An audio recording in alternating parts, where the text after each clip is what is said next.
Ladies and gentlemen, as you are likely aware, a significant and intense conflict is currently unfolding in the Amhara region of Ethiopia. This conflict has pitted the Ethiopian National Defense Force, ENDF, against the Amhara Fano force, leading to a series of fierce battles in various areas of the region. We have received the latest updates from the battlefield, and I will provide you with a comprehensive overview in this video. In the northwestern region of Gondar, the Ethiopian army has been engaged in a relentless struggle against the Fano of Gondar, a formidable force. What is particularly concerning is that the losses incurred by both sides during yesterday's fighting have not abated, as the clashes have continued into today.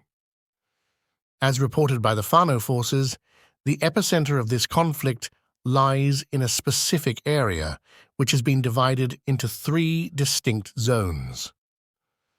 The Aishesh Brigade, under the experienced leadership of Major General Sami, and the Tana Brigade, led by the capable Major Sami, have been locked in intense combat in the Dembia area. The outcome of this engagement has been grim, with a significant number of Ethiopian army troops losing their lives or sustaining injuries. Furthermore, a substantial number of soldiers have been taken captive, and a cache of weaponry intended to bolster the Fano forces has been seized. Simultaneously, the Crack Brigade, commanded by Major Sherb Akinfe, and the Flame Brigade, under the leadership of Major Aznak, have been coordinating their efforts in 2 strategic locations near the city of Alanba, situated within the Kilga district. In these confrontations, the enemy forces have been suffering severe losses, indicating the fierce nature of the battles taking place. Surprisingly, the leadership of the Ethiopian National Defense Force was caught off guard by this unexpected attack launched by the Fano force. In a bid to reinforce their position, they made an attempt to deploy additional troops from the Saraba military camp to the town of Alandba.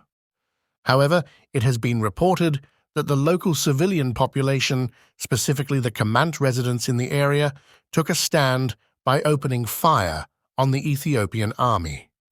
They have made it abundantly clear that they will not allow their fellow countrymen to be subjected to further violence and harm. In a significant turn of events, it was revealed that the management of the central Gondar zone had convened a meeting with the Kamant community in Ikel town just last week. This meeting was intended to address and suppress the ongoing Amhara Fano struggle that has been gripping the area. However, this endeavor took a dire turn as the members of the zone's management were themselves targeted and attacked by the Kamant community, illustrating the complexity and volatility of the situation. It is evident that the Amhara Fano and the local population have engaged in numerous discussions and negotiations over time.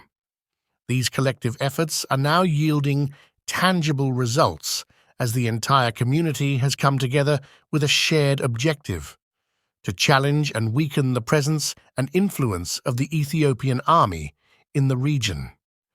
Intense and protracted conflict continues to ravage the Amhara region of Ethiopia, with reports of heavy fighting between Ethiopian troops and local militias spanning across significant areas. Disturbingly, residents have reported the use of heavy weaponry, and there are growing concerns that civilians are being caught in the crossfire. Despite official claims by the authorities that they had successfully contained the conflict, fighters associated with the Fano militia group have countered these assertions, asserting that they have not only thwarted government offensives but also managed to seize control of several towns. The situation on the ground has been further complicated by the imposition of communications blackouts, which has made it increasingly challenging to verify and substantiate the specific details and extent of the violence, as well as the impact on local communities. This escalating conflict reached a critical juncture in August, when the Ethiopian government declared a state of emergency. This move came in response to the refusal of the Fano militia to comply with the government's demand to surrender their weapons, intensifying the confrontation. Notably, in recent developments, Western countries, including Britain and the United States, have jointly called for an immediate ceasefire in the region. Their collective appeal underscores the international community's growing concern over the escalating violence, the humanitarian toll it is taking on the local population, and the need for a peaceful resolution to this ongoing crisis. The recent claims made by Ethiopian Prime Minister Abiy Ahmed over the Red Sea have stirred concerns about a potential conflict situation between Ethiopia and Eritrea. The tone and intensity of discussions surrounding this subject among Ethiopians and Eritreans on social media platforms have been notably changing, reflecting the gravity of the situation. On the one hand, there is a positive aspect to this development. Abiy Ahmed's apparent attempt to set the agenda with the aim of instigating hostilities with Eritrea has not gained widespread support among Ethiopians.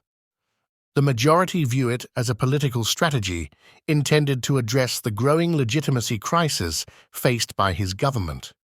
However, it's important to note that the Ethiopian regime has skillfully managed to keep the Red Sea and access to the sea as regular topics of discussion in state-owned media outlets.